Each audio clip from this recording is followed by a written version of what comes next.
Good morning, everybody. So let's start with the first speaker, our last day of the conference. I am so glad to introduce our third chair, Isaiah Lin, who is going to moderate the discussion, to introduce our nice speakers today. And so let's start without delay. The word is yours. All right, so our first speaker today is Amie Thomasson, professor of philosophy at Dartmouth, and Miami before that. She specializes in metaphysics, methodology, meta-ontology, author of Ordinary Objects and Ontology Made Easy, and her presentation today is titled Keeping Ontology.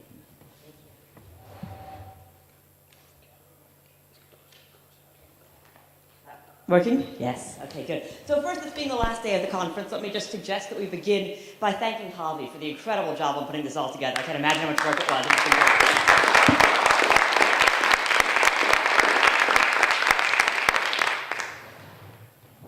All right, so let me just move like that. There we go. All right, so in Ontology Made Easy, among other things, I argue that many disputed existence questions can be answered by way of trivial inferences from uncontroversial premises. This is the part most people remember, they think of if they think of Ontology Made Easy. I'm going to try to contextualize it a bit today, but let's start there. Okay, so for example, right, I think that there are analytic entailments that take us from an uncontroversial claim like the banana is yellow by way of a conceptual truth, like if X is yellow, then X has the property of yellowness, to a conclusion, the banana has the property of yellowness. Now, normally I think we don't explicitly articulate or think about the conceptual truth. We simply make the inference, the banana is yellow, so the banana has the property of yellowness. And as Stephen Schiffer pointed out, this inference even sounds redundant, sounds like a silly thing to say in ordinary English, right? So I've sort of lightened up the conceptual truth there. Now, in my view, the conceptual truth is a kind of reflection of an introduction rule for this kind of property talk, right? And I will talk more about that later. And of course, I think that these similar kinds of inferences not only take us up, again, from an uncontroversial truth to a conclusion that looks like it settles, and I think does settle, the ontological question about the existence of properties, but I think we can also get similar inferences that will take us to conclusions about the existence of numbers, events, fictional characters, states, and even maybe most controversially, from a claim that's not contested between eliminativists and realists about tables, like there are particles arranged table-wise, or it's tabling here, to there are tables. Okay, but of course, no, I was going to say since the book came out, but also before the book came out, there have been a lot of objections raised to this approach. Today I'm just going to have time to deal with two of them. They sort of come up repeatedly, so it's probably worth taking some time on. And they are the following. They're objections to the analytic entailments that I use in moving from the uncontroversial truth to the ontological conclusion. On the one hand, some people accept, yeah, okay, there are such analytic entailments, at least in some sense of analytic entailment, but they are defeasible. So we can't sort of rely on them, and they can be defeated in particular by a lot of standard metaphysical arguments. And so we've still got to go around assessing the standard metaphysical arguments, and ontology is not so easy. The second line of objection is to say, no, there's not even such analytic entailments at all, right? Why should we think there are? So I'll look at those two objections today. What I want to do is to look at them by putting what this sort of like maybe most often remembered part of easy ontology into the larger context of what I'm up to in that book and what I've been up to since then, how that was always part of a wider project.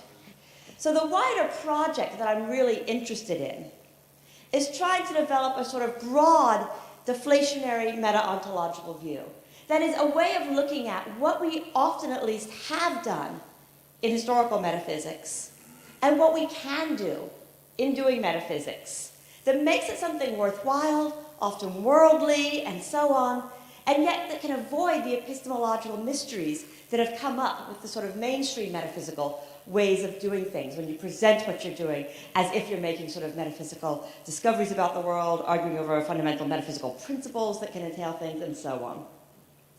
What I try to do by contrast is to show how much we can get, at least, by relying on nothing more mysterious than empirical and conceptual methods in answering these kinds of questions, where those conceptual methods are of two kinds. That doesn't have to have a bright line distinguishing them, but it can involve both sort of conceptual analysis and a kind of pragmatic or normative conceptual work of trying to work out what concepts and terms we should use and how we should use them, what conceptual scheme we should use. So that's the broader project. Now, in line with that, right, you can sort of see a lot of my recent work as divided, and forthcoming work, as divided into three parts. So Ontology Made Easy was originally going to be a single large book on deflationary metaphysics, with part on existence questions and part on modal questions, because a lot of the questions of metaphysics, obviously, are explicitly or implicitly modal questions, including questions about identity and persistence conditions and so on. Right? Also, being a neo-Carnapian, right, I do think, and we talked about this earlier in the conference, heard from other people, there's a sort of two distinctive ways of looking at a lot of these metaphysical questions. You can look at them as internal questions, right, questions that are asked using our normal terms in their normal sort of way, with their English meanings intact, right? And you can see what I'm doing in Ontology Made Easy as addressing existence questions taken internally, in the internal sense. I occasionally make references to the other bit, but that's basically what it's up to. I've got this book that's been in progress forever because it started as part of the same book and it's still being finished off on modal questions, again, taken in an internal sense. And that's a view, it's out in a few papers so far that sort of give a glimpse of it. I call modal normativism, which holds that statements of basic metaphysical necessities, it's only for metaphysical necessities, holds that those are fundamentally ways of conveying conceptual rules in the useful form of object language indicatives instead of in sort of meta-language imperatives. And that sticking a necessity operator on the front of these basic rules is a way of making this regulative status explicit, which again has certain uses in enabling us to formulate permissions and avoiding certain kinds of mistakes. Okay. So that's supposed to bring, again, this is a huge long story, right? That's a whole book of its own. I can't tell you that whole story today, but it's supposed to bring the modal questions of metaphysics under the same umbrella, where we can address them and answer them by using nothing more mysterious than employing our conceptual competence, extrapolating from that, and also adding in empirical knowledge, right, and reasoning from there. Now, in addition, of course, to the internal questions, right, I think there are sort of external ways of looking at these questions, right, where we can look at these questions as roughly involving a kind of normative conceptual work, engaged in conceptual ethics and conceptual engineering. And I've got a series of papers that's come out after Ontology Made Easy, trying to develop this view of what metaphysics often has done and can legitimately do, how we can see many past debates as engaged in this kind of work, negotiating, say, personal identity debates about how the concept of person ought to be used, right, or debates about freedom, and arguing that this gives something valuable and of worldly importance for metaphysics to do. And I try to make the case that this kind of conceptual work does have worldly importance, it does have standards, and so on. Again, that's a much longer story. I just want to give you a glimpse of it here. Because I think getting a glimpse, at least, of these two other projects will, at the very least, make it clear what resources I have to respond to the kinds of persistent objections that come up. Obviously, this is philosophy. I don't really expect to persuade my opponents that I'm right and they're wrong, but perhaps I can at least make clear what my resources are in responding to some of these objections. Okay, and yeah, so then again, as I've been arguing in these papers after Ontology Made Easy, this model of metaphysics retains the value of many classic debates. It can avoid a lot of the epistemic mysteries associated with a lot of the work in mainstream metaphysics. There's also this threat of skeptical torpor, right? We all feel it when we teach our introductory classes, and you teach the major positions on free will or on ethics or on personal identity, and your students come out saying, what? You taught us one position, you taught the opposite of it. They all sounded convincing at the time. How can we ever know? We may as well give up and go do something more useful.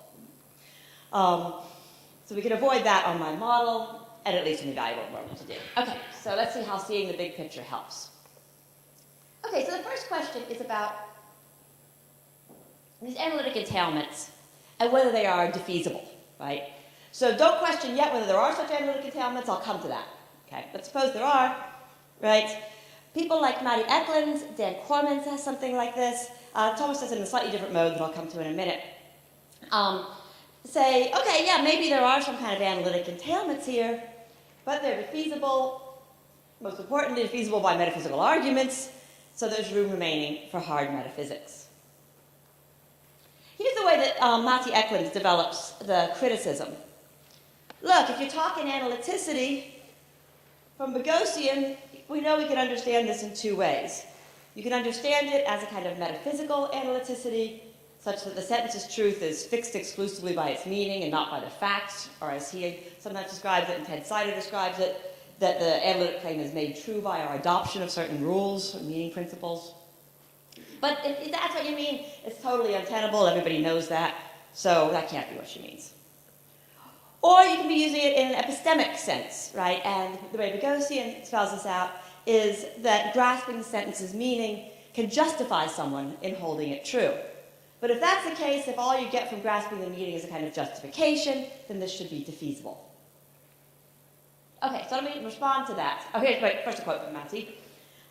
If Thomasson really relies only on epistemic analyticity and is only committed to competent speakers having defeasible entitlement, then her view is compatible with orthodox, non-deflationary approaches to metaphysics. Traditional metaphysical arguments of the kind Thomasson seeks to do an end run around are still as relevant as before. They can, in principle, defeat the entitlement that we do have for example, our belief in ordinary objects and our belief in numbers and properties. Okay, so first a couple of reservations before we even get started. I don't endorse the view that these are the only ways of looking at analyticity, that Boghossian's metaphysical and epistemic. And I don't adopt Boghossian's epistemic conception, or any conception that has the consequences that Matty criticizes me for. Here's what I actually say in Ontology Made Easy. The sense of analyticity the easy ontologist needs most directly is clearly something closer to what Boghossian calls the epistemic sense. What we need is a claim about how speakers become entitled to answer the ontological question and endorse the conceptual truth, though I shall shortly suggest some crucial changes. What are these changes? I suggest what we need is a normative notion that mastery of the relevant linguistic and conceptual rules entitles one to accept the conceptual truth without the need for any further investigation, and that rejecting it would be a mistake. Now, since I use the word entitled, Eklund concludes that my view must be like that of Kevin Sharp. He uses the word entitled too. And Sharp says, someone who possesses a certain concept is warranted in believing the constitutive principles of that concept, provided he or she has no reason to doubt them. Entitlement is defeasible, Sharp says. But obviously that can't be the conception I want to work with, right? If I just sort of set up front, oh yeah, entitlement's defeasible, then clearly it's not going to go through. I'm not using this term in the same sense as Sharp. Though, of course, some of the concerns Sharp raises I'll talk about later. Okay, so Eklund says on this basis, well, look, but Sharp explicitly argues that there are sentences that are epistemically analytic but not true, and inferences that are epistemically analytic but not truth-preserving. And so, further argument is needed to establish that if the inference from P to Q is epistemically analytic, then necessarily Q is true if P is. All right, here's that further argument. It's in my work on modality. Right? Here's how I actually understand analyticity. Right? As I mentioned at the beginning, I think there's a certain kind of introduction rule for, say, noun terms for property, right, for our property language, to use an example.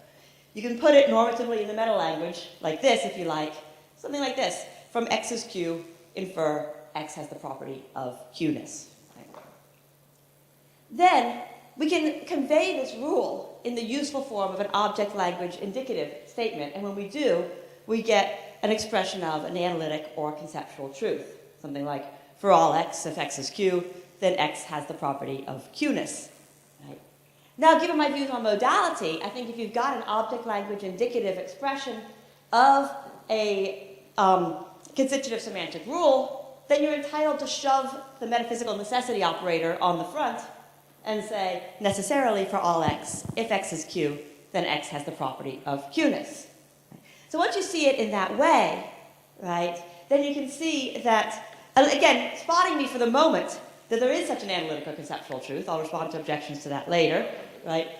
The inference goes through, right? If that's analytic, then necessarily x has the property of qness is true if x is q is, responding to Maddie's request. And this notion of the notion of analyticity that I do work with here, then, is not like either the sort of reviled notion of metaphysical analyticity, which, by the way, I think is a misinterpretation even of the sort of early positivist view. But anyway, it's certainly not suggesting that our adoption of meaning rules serves as a truth maker for analytic claims. Instead, I see this as having a kind of normative function.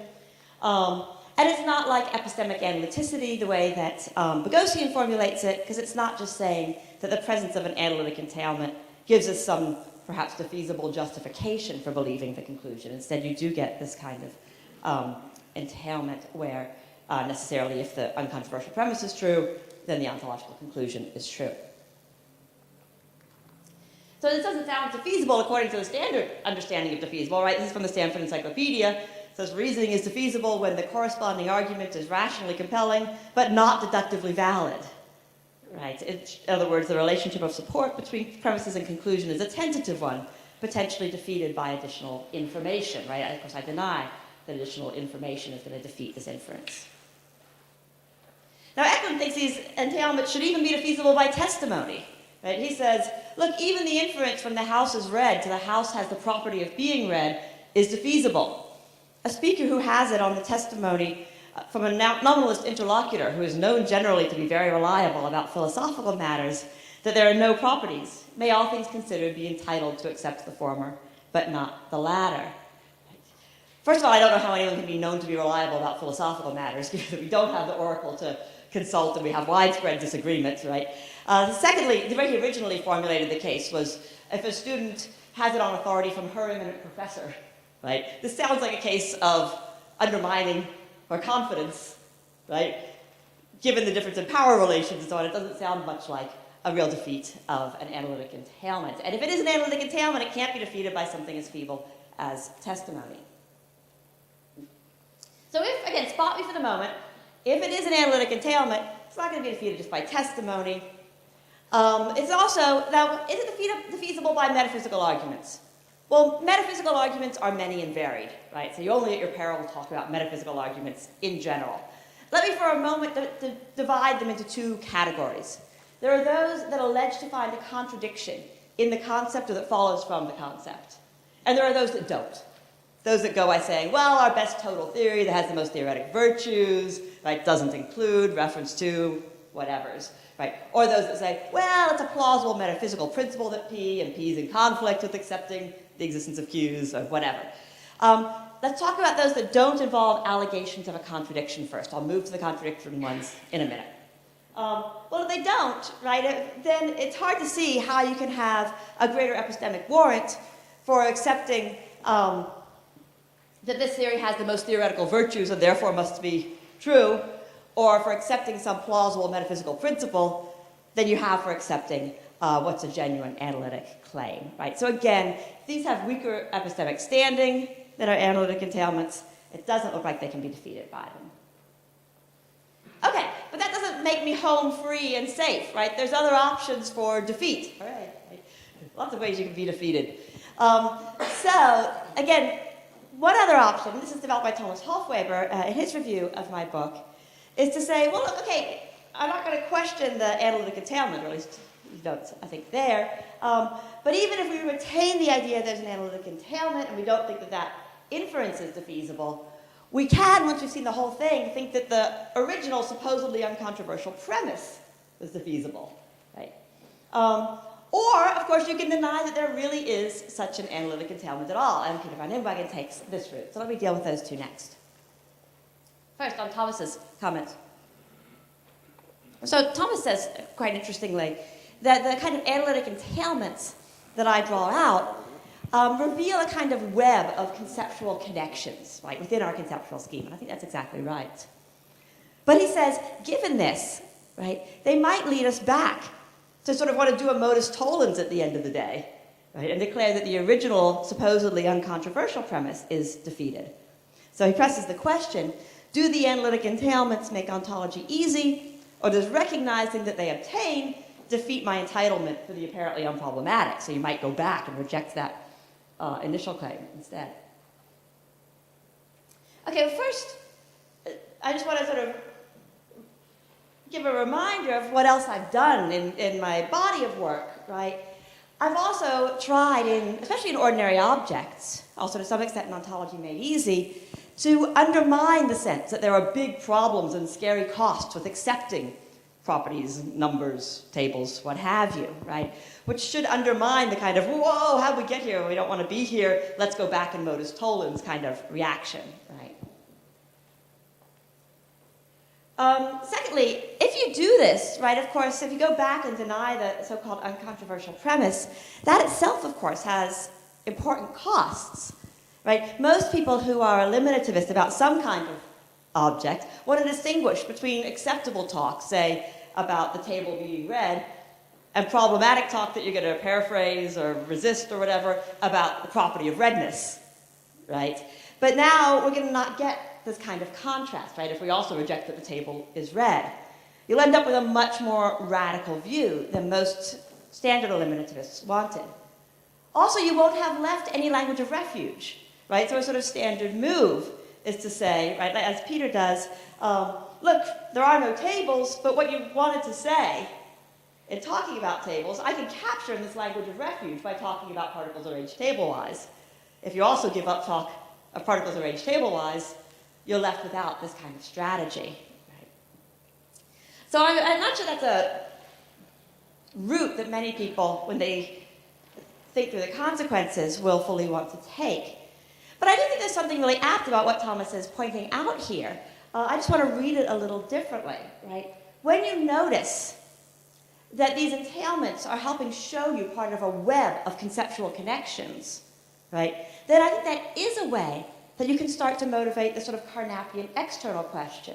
Okay, if all this comes together in our conceptual scheme, is this one we should accept at all? Or should we go about rejecting it or revising it or modifying it in some way? And I think that's perfectly apt work that we can then engage in discussion in up front.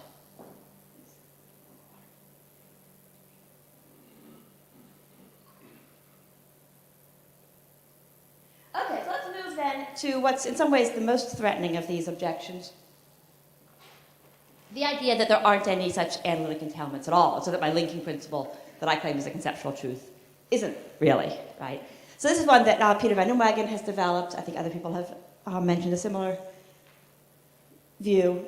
So Peter puts it this way, look, nominalists deny that it's analytic, that if snow is white, then snow has the property of being white, because they think there are no properties at all.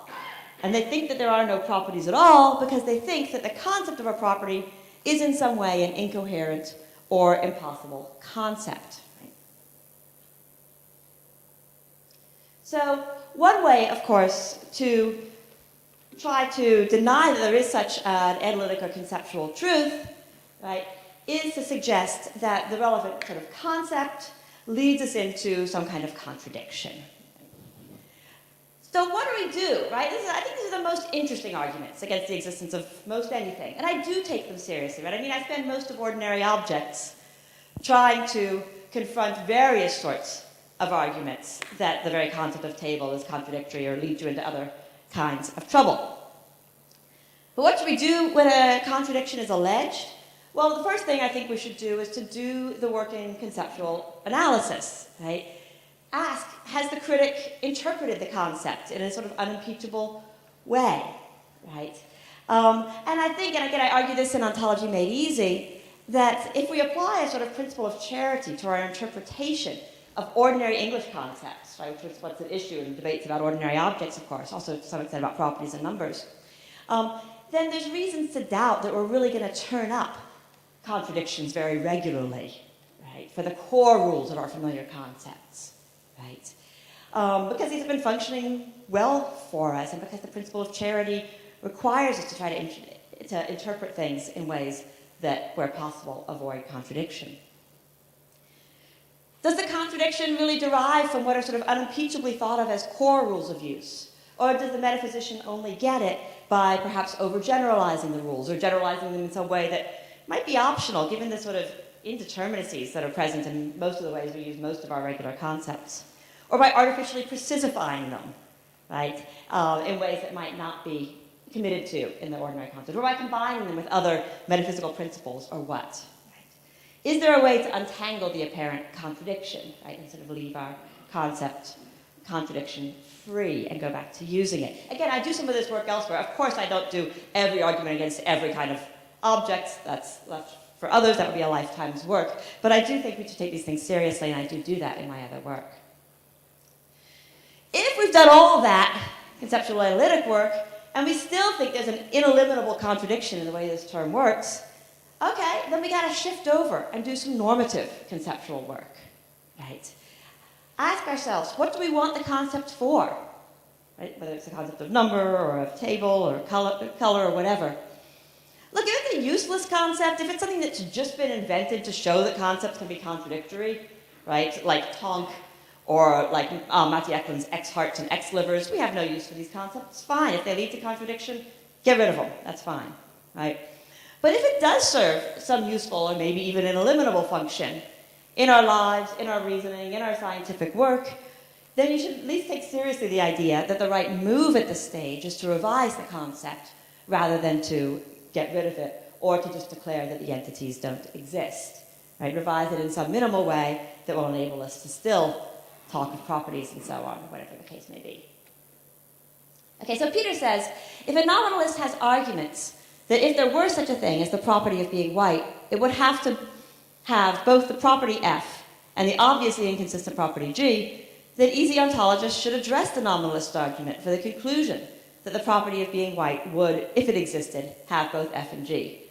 But if they did that, they would be engaged in hard ontology. So I want to half agree with this. We easy ontologists should address such arguments, right? But I don't think that requires doing hard ontology. I think that requires doing conceptual analytic work and normative conceptual work, and both of those are fine on my deflationary scheme.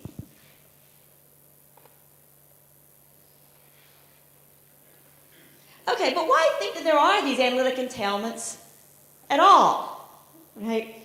What's the reason for thinking there is such a thing, given that they are often questioned by metaphysicians? There's an interesting question about burden of proof here that I won't really go into, right? Do we have a kind of default justification for accepting entailments from the table is red, so the table has the property of redness, based on our conceptual competence? Who has the burden of proof? Those who think there aren't such rules, or those who think there are? As Peter again says at one stage, it's no easy matter to prove or establish that something is or is not analytic, right? Agreed. But what can we do, at least, to bring up some evidence on each side, right? And this is evidence about whether or not we really have the analytic entailment in question, right? Not about whether, if there is such an entailment, it's feasible. Well, I think there's various kinds of things you can do. This is going to be just sort of quick and suggestive to try to show that in its normal English use, right, a certain conditional is analytic. One set of things we can do is to appeal, as is so often done, to our ordinary responses or linguistic intuitions, what we would say or what we would do in various circumstances, right? We can appeal, like Schiffer does, to the intuition that it's redundant to say the table is red and the table has the property of redness, right? We can appeal to our epistemic norms about what does and does not need further evidence, right? So if you say the table is red, therefore the table is colored, right? We don't normally ask for further evidence here, right? Or even the table is red, so the table has the property of being red. We don't normally ask for further evidence. But if we say the table is red, so the table was made using this chemical kind that makes a red dye, right? Then you might be subject to counter evidence. Oh, but redness can also these days be produced by this dye. What's your evidence that that one was used? And so on. We can, with Strawson and Grice in their original response to Quine on analyticity, appeal to the different reactions we give to apparent violations of a truth that's just empirically we're very confident in, versus one that seems to be, versus violating a truth that we think of as analytic, right? So, again, if you say, their example is my 2-year-old child understands Russell's type theory, I think it is, or maybe some other bit of Russell, then you express disbelief, right? Whereas if you say something like, the table is red, but it doesn't have the property of redness, and the table is red, but it's not colored, we just don't even know what to make of you. We're bewildered. Right? We don't know what to do. At least when we're outside the ontology room. Again, this is evidence in ordinary English. We could also talk about different reactions to inferences made, right? So if you move from the table is red to the table has the property, if you say, let me just get a different one here. The house is red, so the house has the property of redness, right? Making the inference, it's okay, right? You sort of nod along. But if you say, the house is red, so the house, let me put this, sorry, this is where I'm supposed to go. The house is in Vermont, so the house will have a pitched roof, right? To let the snow fall off, right? Then that seems okay as an empirical inference, but it's subject to counter evidence. If you say the house is red, so the house has a chimney, again, we certainly are sort of stopped short at the non sequitur. You can also appeal to the appropriateness or inappropriateness of inserting probably. The house is red, so the house probably has the property of redness. Sounds weird. The house is red, so it was probably painted using this chemical kind of paint, or a kind with this chemical basis of pigment. That makes perfect sense, right? You can probably go on, maybe y'all can help me with some more ideas about what can go on this list. But notice also that each of these can be done in a couple of different ways, right? You can go the first person route, like most philosophers have, because it's easier. I can assume I'm a competent speaker and talk about my intuitions and appeal to yours and hope you'll agree with me, right? But it's also perfectly open to do a third person route on this, to do some XFI, right? Or do some experimental linguistics work and see what people more broadly reactions are and get empirical evidence about the breadth of this, in part, if nothing else, to confirm that I'm a normal speaker, right, which I'm not sure everyone would agree with. That's not the only kind of evidence you can bring in favor of the idea that a certain conditional is analytic. You could also go via linguistic theory, right? Friederike Moltmann has some really interesting work on these derivative terms, noun terms for properties, events, numbers, and the like, exactly the kind that are in question here, right? And she analyzes these as being what she calls reifying sortals, which obtain their reference by reifying in a certain way the use or meaning of the non-referential expression that follows the sortal. As in, you move from the table is red, the table has the property of being red, and you've still got that term red there following the sortal. Reifying terms do not describe their reference or refer to them directly. Rather, they introduce them in a way that is reflected in their syntactic structure. And she has these sort of long analyses of the sort of syntactical structure that's common in these kinds of moves and where they vary somewhat and so on. Any other reason to think that these conditionals are analytic? Well, here's some other reasons. You might want to allow that they're analytic. These are more sort of theoretical reasons within philosophy. If you do think that these terms, like the property of being red, or the event of May's birth, or whatever, are introduced by way of the kind of introduction rules that get stated, on my view, in the form of object language indicatives that make the linking premises, and make them explicit for these easy inferences, right? Then you've got some advantages. You can make it clear how these terms could be introduced into language, right? Otherwise, it's hard to see how terms for abstract objects could be introduced into language, right? You can't introduce terms for Platonic forms or numbers by anything like ostension, for example, right?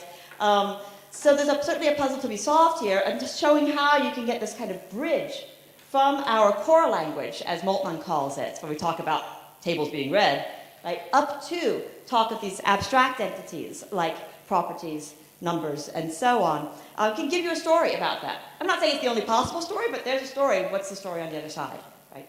Similarly, you can get a good story about how we can come to know the corresponding entities, how we can acquire knowledge in mathematics, right? This was sort of Hale and Wright's big goal with their Neo-Phrygian view, how we can acquire knowledge of properties, and so on. How we can acquire knowledge of modality, and this is something I press in my modal work. Again, there's a story to be given if you think that there are these bridging principles.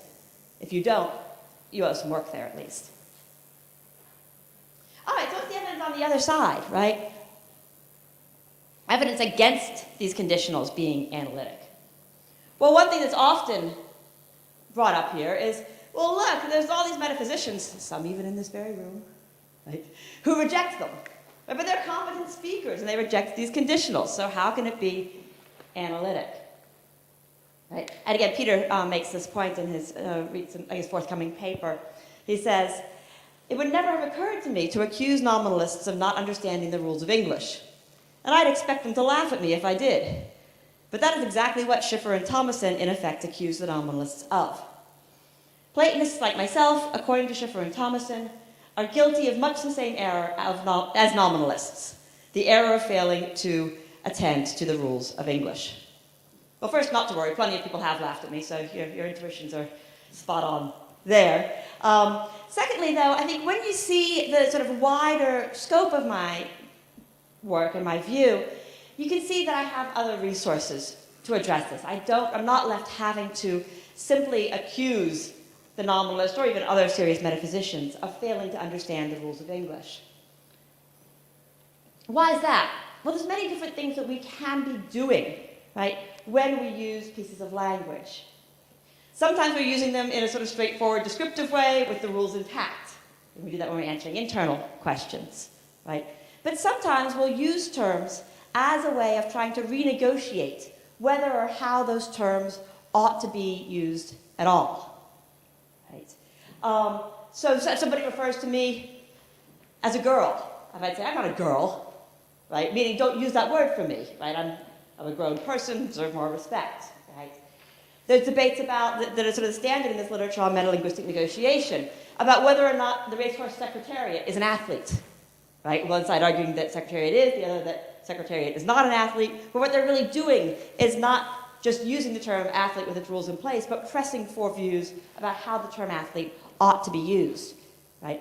And as Plunkett and Sundell, who make this case originally for what they call metalinguistic negotiation, point out, often we make these kinds of shifts in what we're doing when we use language terms, even like athlete or spicy or whatever, right, without being explicitly aware that that's what we're doing. This is just a normal part of our conversation, right? So it's no wonder if the serious metaphysicians wouldn't necessarily conceive of themselves as up to that.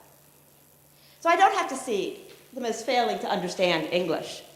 Instead, they may be pressing for a particular precisifying interpretation of what the rules are, and then we can go debate about that. Is that the best or only possible interpretation? Or they can be engaging in metalinguistic negotiation regarding whether or how we ought to use these terms at all. Okay, what else? Peter has a very interesting argument against the idea that these conditionals are analytic in the same paper that goes like this. Suppose you got two nice gloves, dexter and sinister, and they've been nicely paired up in the usual way in the factory, presented as a lovely gift, right? So you've got Dempster, a pair of gloves, according to an easy ontologist like me, at least, right? By way of this kind of easy inference. You got a right-hand glove, you got a left-hand glove, they're paired up, they're matching, you could infer there's a pair of gloves, right? This is Ryle's example, of course, this is how it came in originally. Then Peter asked the question, the modal question, would this pair, Dempster, still exist if both its maximally connected parts existed, but were not pairwise related? That is, maybe they were never paired up in the factory, they ended up in different cities and states, they never saw each other, or things. Okay. He says, well, suppose with Thompson, with me, that it was analytic, that for any right-hand glove and left-hand glove, if those gloves are pairwise related, then those gloves have a fusion. If you accept that easy principle, then trouble follows, because, quote, if the existence of Dempster is somehow guaranteed by language, then our knowledge of the intrinsic properties of Dexter and Sinister and our knowledge of their mutual causal history, together with our linguistic knowledge, should be sufficient to enable us to answer all questions about Dempster. But philosophers are going to disagree about whether Dempster would still exist if the gloves each existed but were not pairwise related. No doubt that's true. And yet those who take the opposing positions, quote, do not disagree about how matter is distributed in space-time. They do not disagree about the meanings of words. If the way matter is distributed in space-time and the meanings of words guarantee the existence of Denstor, how is it possible for people who do not disagree about these things to disagree about the de-Ray modal properties of Denstor? So, for me, these features, I'll start from the bottom, right? Where you have people engaged in a disagreement, where they don't disagree about the empirical facts. They agree about how matter is distributed in space-time, to use Peter's terminology. They don't disagree about what the terms actually mean, right? And yet they persist in disagreeing. These are the hallmarks of metalinguistic negotiation. When you see these in other cases of normal conversation, this is a sign that there may well be a metalinguistic negotiation going on here. And that's exactly the route that I would take in analyzing what's going on. Now, if any of you remember my ordinary objects, right, there I argue that sortal terms come with two kinds of conditions. Application conditions, establishing the conditions under which it's true to say that there is an S here, and co-application conditions that establish the conditions under which we can say this is the same S as that. And the co-application conditions, again, as I argued there, fix the modal properties of the objects, if any, that the term refers to, or the object it's to refer to, if you like.